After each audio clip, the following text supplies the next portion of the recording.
Corona काल में अपने बयानों से सुर्खियों में रहने वाली मध्य प्रदेश की पर्यटन एवं संस्कृति मंत्री उषा ठाकुर का एक और ताजा बयान अब चर्चा में आ गया। मंत्री उषा ठाकुर ने अजीबोगरीब बयान दिया और लोगों को ताबीज धारण करने की सलाह दी। उषा ठाकुर ने सेहत के लिए टंट्या भील के ताबीज को कारगर बताया और कहा कि टंट्या मामा के ताबीज से स्वास्थ्य लाभ मिलता है।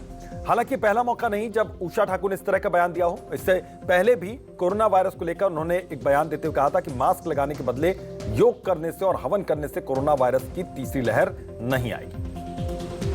तो एक बार फिर से उन्होंने इसी तरीके का बयान दिया। तीसरी लहर के मद्देनजर उन्होंने कहा कि टंट्या मामा के ताबीज से बीमार लोग ठीक होते हैं। उषा ठाकुर का यह अजीबोगरीब बयान। तो एमपी के पर्यटन मंत्री का यह बयान सामने आया। उन्होंने कहा कि टंट्या मामा के ताबीज से लोग ठीक होते हैं। तो कोरोना के जिस तरीके से मामले बढ़ रहे हैं उसको लेकर जब उनसे सवाल पूछा गया तो उन्होंने जवाब जब दिया तो इस तरीके का अजीबोगरीब बयान दिया। सुनवाते हैं आपको।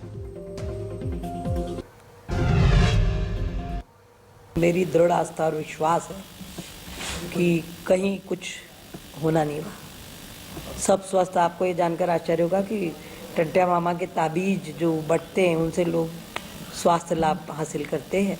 असीम आस्था है वहाँ और इतने बड़े क्रांतिकारी को हम प्रणाम करने जा रहे। कहीं कोई ना प्रकृति न परमात्मा, कहीं कोई व्यवधान किसी प्रकार से पैदा नहीं हो पाएगा। तो सुना आपने, उन्होंने क्या कहा कि कोई व्यवधान नहीं पैदा होगा अगर ताबीज पहनते तो कोरोना की तीसरी लहर पर मंत्री उषा ठाकुर का यह अजीबोगरीब बयान।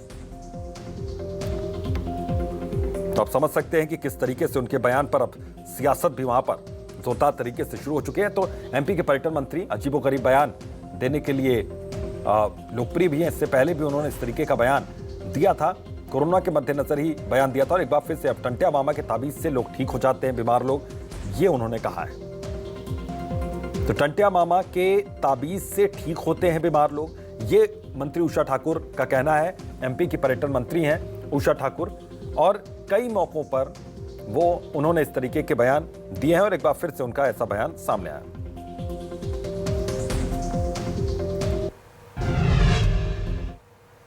मंत्री उषा ठाकुर के बयान पर गरमाई सियासत। कांग्रेस और बीजेपी में शुरू हुआ वार और पलटवार का दौर। उषा ठाकुर पर पूर्व मंत्री पीसी शर्मा ने निशाना साधा है कि एमपी में सरकार नहीं सर्कस चल रहा है। उषा ठाकुर के बयान का बीजेपी ने समर्थन किया है। बीजेपी मीडिया विभाग के प्रमुख लोकेंद्र पाराशर का बयान की दवा के साथ साथ दुआ की भी जरूरत होती है, ये वो कह रहे हैं। हम हनुमान जी पर चोला भी चढ़ाते और मजार पर चादर भी। तो देखिए बात कहां से कहां तक पहुंची। सुनवाते हैं आपको ये बयान। उषा ठाकुर ने पहले भी कहा था कि यज्ञ करो और यज्ञ से जो धुआं निकलेगा, हवन करो निकलेगा, उससे कोरोना भाग जाएगा। अब उनने कह दिया कि टंट्या भील का ताबीज पहनो तो उससे कोरोना भाग जाएगा। गनीमत है कि उनने ये नहीं कहा कि शिवराज मामा का ताबीज पहन लो तो कोरोना आएगा नहीं मध्य प्रदेश में, जिनके ताबीज से आज पूरा मध्य प्रदेश कोरोना हो चुका है। तीसरी लहर दस्तक दे रही है, 2 लहर आ चुकी, लाखों लोगों की जान जा चुकी है।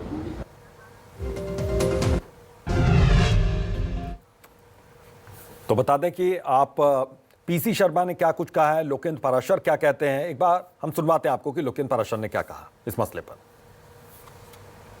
पहले भी कहा था कि यज्ञ करो और यज्ञ से जो धुआं निकलेगा, हवन करो निकलेगा, उससे कोरोना भाग जाएगा।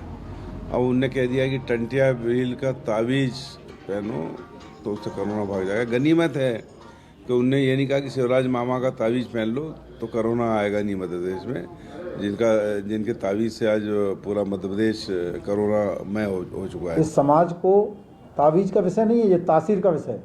और तासीर ये है कि आपको दुआ भी चाहिए और दवा भी चाहिए। हम आस्था मूलक समाज के लोग हैं और हमारी आस्थाएं रहती हैं, उससे आत्मविश्वास जागता है। पूजा पाठ से, ताबीज से बच्चे पैदा होते हैं, ताबीज माता पहनाती है। लेकिन इसका मतलब ये नहीं है कि उसको दवा नहीं देती। दवा भी ज़रूरत है, दुआ की भी ज़रूरत है, लेकिन दवा भी उतनी ही आवश्यक है जितनी दुआओं की आवश्यकता है। दुआ के स्वरूप कुछ भी हो सकते हैं। तो हमारे साथ एक मेहमान जुड़े हुए हैं इसी खबर पर, नरेंद्र सलूजा साहब कांग्रेस के प्रवक्ता हैं।